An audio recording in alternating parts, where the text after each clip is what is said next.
So, our Dobby wanted to talk about something today. You know Monster High Gen 3?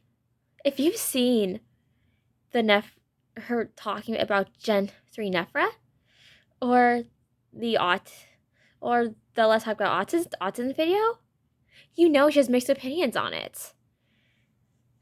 Like how she sees the writing for her show as mixed bag, but it's more than that. There are other core issues with this reboot that she wants to address. First, how limited the media around it is. Back in 2010 and even during the Gen 2 reboot, Monster was available on YouTube for everyone to watch. The movies were available to rent normally. But with Gen 3, it's all on Nickelodeon and Paramount Plus, and very much limited to those platforms. It's not available for everybody, and especially people who don't have a Paramount Plus subscription or anything like that. And that is unfortunate because, the show, the media was really accessible back in the day, and that was what drew people to the line, what made them bond the characters. But when you can't watch the show as much, or don't have constant access to it, you can't watch it all. You can't bond with the characters. All you can do is read their box descriptions and go off that. And that is unfortunate, especially for kids getting into the line. It's because kids I noticed, having media around the characters. And they often base the characters on said media, but with Monster High, you can't do that as much anymore because the show and its distribution is more limited, a lot more limited, to the point where it's inaccessible for many people. That is very unfortunate. Now for the dolls themselves. Well, the quality seems on par with what it was during Gen 1. But there are still glaring issues. Like certain character dolls having wonky eyes or wonky makeup. Which is, I know that's the normal issues, but then it's then you have newer issues. Back when Gen 3 first released, there were issues with paint chipping off the legs. It was just because the paint wasn't sealed. I mean, Twyla, even the one time we took her shoes off, we noticed there was paint chipped off where her ankle straps are, and it's yeah, that's an example of that. And then there's also Frankie and Toralei, and yeah, while not every collector has experienced these problems, do not have heavily playing with their dolls, a kid would. Because kids like to cuddle with their dolls. Kids like to play with them. Kids like to dress them up.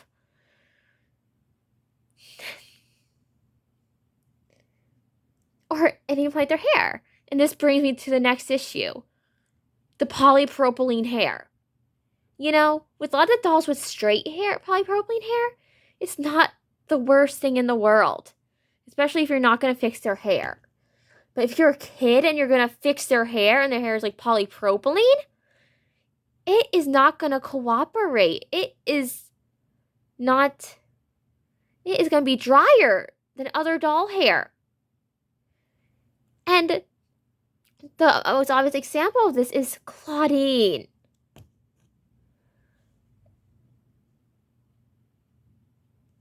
Claudine.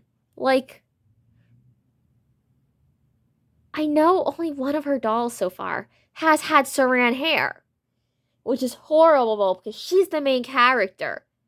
What if a kid were to get emotionally attached to her character and want a doll of her? Then they realize they can't even play with the hair. Then the hair gets so messy and matted, it's just unmanageable, and you have to cut it just to tame it. It's that. I know that's a worst case scenario, but it's something that needs to be addressed. And it's Twyla, don't pull my hair. I'm sorry. I didn't mean for your hair to latch onto my fingers. Twilight. You know what happens when anyone messes with my ponytails?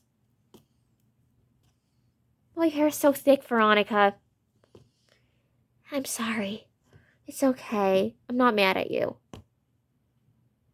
Naomi, don't even think about going after her at all. I wasn't. She's our friend. Thank you. And just, how we could play with that. And not to mention, if you look at Monster High's quality, Gen 3's quality compared to lines like Rainbow High, Shadow High. I know Rainbow High, Shadow High do have some, well, defects associated with the lines, but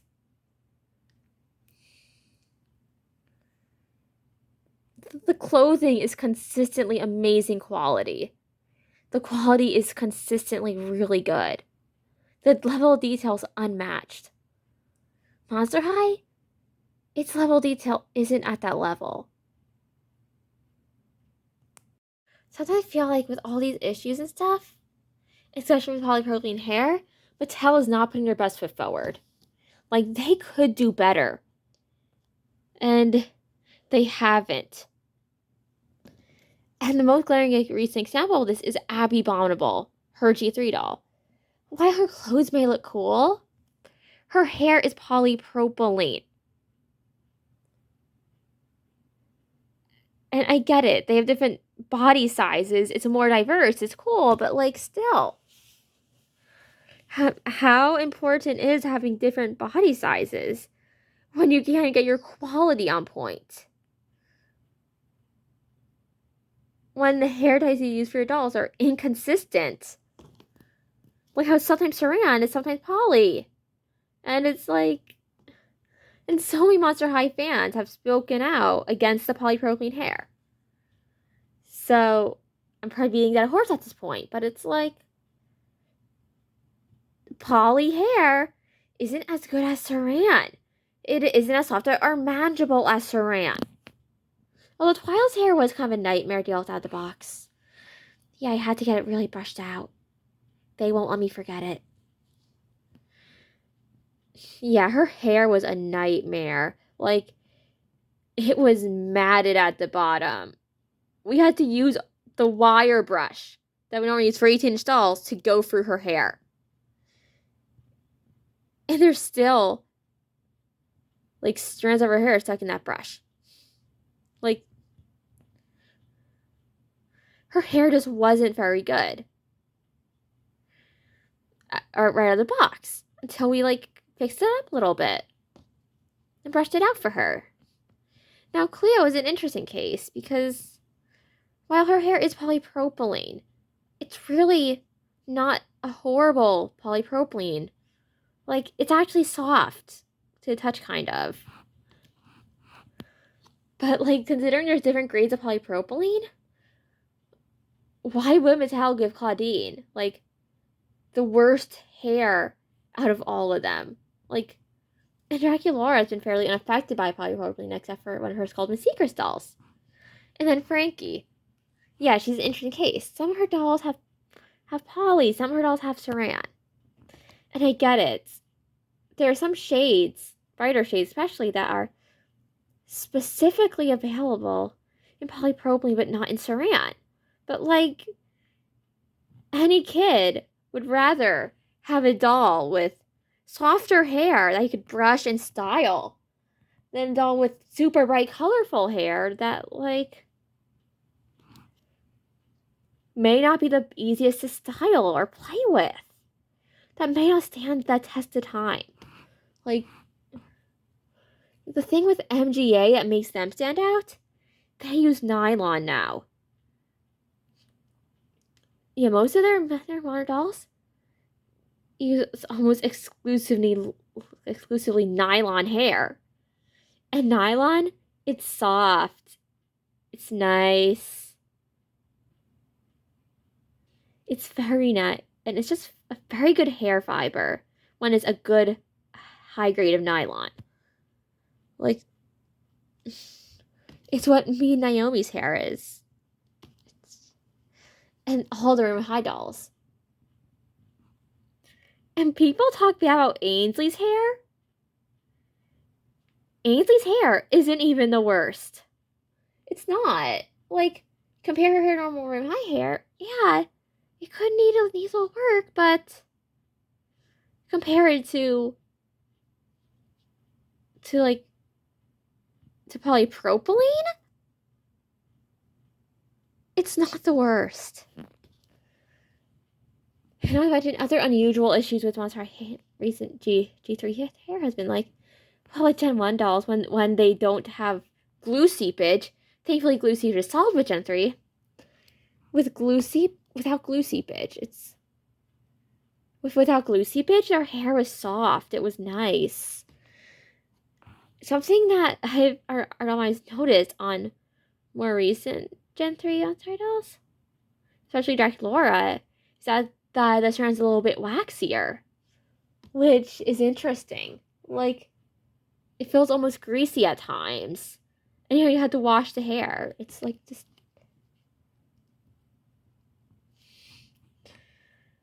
And then our Dolma has not gotten a Claudine yet, but she is legitimately scared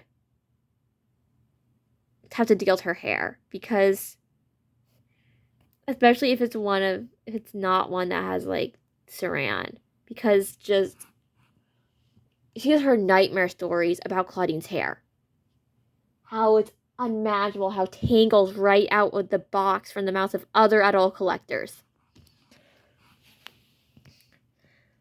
And yeah, and the reason that she can't keep up with the show is because she doesn't have Nickelodeon or Paramount Plus, so she can't watch it.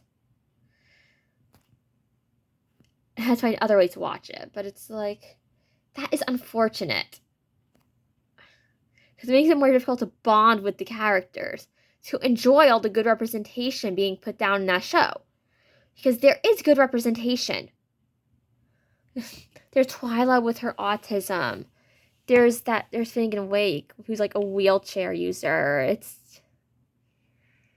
And then there's of course Clanky, Cleo and Frankie, with their relationship, which is, well, it's cute. While some parents may not be a big fan of that being a kid's show, a lot of the true fans of Monster High understand it and have come to terms with it. Okay, now let's talk about potential issues from a kid's perspective. Of course, we already talked about how polypropylene hair is unmanageable, which is an obvious given issue. But what if a kid's favorite doll, they can't wipe the hair, the paint like just rubs off the legs? Or like, what if like they hear about the show and the movie and stuff, but their family doesn't have like Nickelodeon or Paramount Plus? So like they can't really watch it, they can't really connect with the characters emotionally. Yeah. Whereas Rainbow High, it's all on YouTube, first and foremost. So it's accessible to people. People can watch it no matter where they are. And that's what a lot of people keep up and bomb the characters. Like how people like Delilah and Sabrina for their like really good friendship. How people have grown attached to shippings like Jella, Jadex Bella. How people have like quoted the characters or even like made gifs of them because they're so memorable. Like Naomi's "Don't address me, don't make eye contact with me, don't breathe on me" quotes. People are able to see that media because it's available, readily available on YouTube. It's readily available where they can watch it and enjoy it. But Monster Gen 3? No. You need Nickelodeon and Paramount Plus, and if you don't, no watching the show for you, which is just, for a line all about diversity and inclusion, that is straight up exclusionary. That is just so hypocritical, in my opinion. Like, why make a reboot of a doll line geared towards diversity, aimed at everybody, but like half your audience can't even watch all the media with it and get familiar with the characters? It's like, it's just sad. It's just pathetic. Mattel needs to up their game. They need to make more of their content readily available. Like, other than just the, like, shorter, more cheaper animations on YouTube. Like, and it's just, I just feel like, I know Mattel has always been a corporate company, but they really sold themselves out on this Nickelodeon deal with Monster High. Like, they really made it inaccessible. And our doll mommy intensely disagrees with that. Oof. This is not like back in the day where you could just watch Monster High on YouTube, all new episodes, rent whatever new Monster High movies are out, and just watch them and enjoy them. No, you need to have X subscription to X streaming service now, and it's annoying, especially when you're a kid. Or, like, someone who is not, like, living on their own yet. Because when you're not all, you pay for whatever streaming service you want. But when you're a kid, or when you're not living on your own, normally you're using someone else's, like, account on a streaming service or something. And, like, what if you have parents who won't buy a streaming service just for one show? Like, or even just the unfortunate situation of having to buy a streaming service just to watch one show, but everything else you're just not interested in. It's awkward. It's annoying. It's very corporate. It's greedy, dare I say. And Mattel, thank goodness there isn't, like, limited articulation on the budget dolls anymore, but, like, they really, really need to improve their distribution of these dolls. The fact that they go for so much from secondhand sellers is disgusting, especially for parents wanting to buy them for their kids. Monster High has always had a scalper problem, but even with Gen 3, whenever something new releases, the scalpers are the first to come, not the real fans. Like, don't buy from scalpers. Just don't buy stuff for scalper prices. The more you buy from scalpers, the more normal those prices become. And that's why Monster High has such a big scalper problem. Because for years, people have been doing that. People are buying Monster High dolls for outrageous prices on eBay and Mercari and, like, and those secondhand sites. And it's become the norm. It's horrific. And I get it. Monster High is a popular line. It's nostalgic for a lot of people. But sometimes you just gotta wake up and realize that what they're doing, the fact that they're not fixing these scalper issues, is greedy. They want your money. And they're getting it. And it's just, I'm sorry. I'm just a little upset with this. But it's like, but I can imagine that a parent looking at their kids getting excited about these dolls and trying to get it and it being, like, overpriced and really expensive to get, that would turn them off from the line. That would make them go to more affordable lines, like Rainbow High and Shadow High even. Because, like, with that you also have styles with unusual skin tones who don't look most human, but they're more affordable. They're more readily available. With Monster High, you have to wait, like, months or, like, weeks until after it releases in other places. And if you want to get it sooner, You gotta pay the scalpers. It's disgusting. It's horrific. It's just a very frustrating situation for collectors. I just want to talk about this. But yeah, that's just kind of what I wanted to cover. I don't want me. It's not. She overall is kind of happy Montari is back. She overall likes aspects of Gen 3, but those are just the things she has an issue with. And she hopes that in the future, it could improve.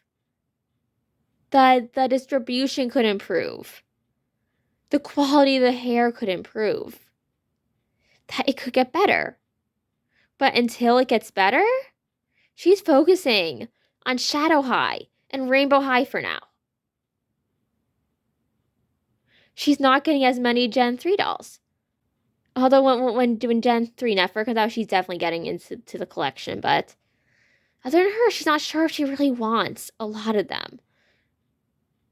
And maybe the Werecat twins because, well, that twin theme in the room. But yeah, with Gen 3 overall, it's a mixed bag. While on paper and with the diversity, it sounds like a great idea, its execution has been more questionable than she would have liked, and she's hoping things can improve. Well, goodbye, Mysterious audience. I love you, and Naomi loves you, and I hope you all have a good day.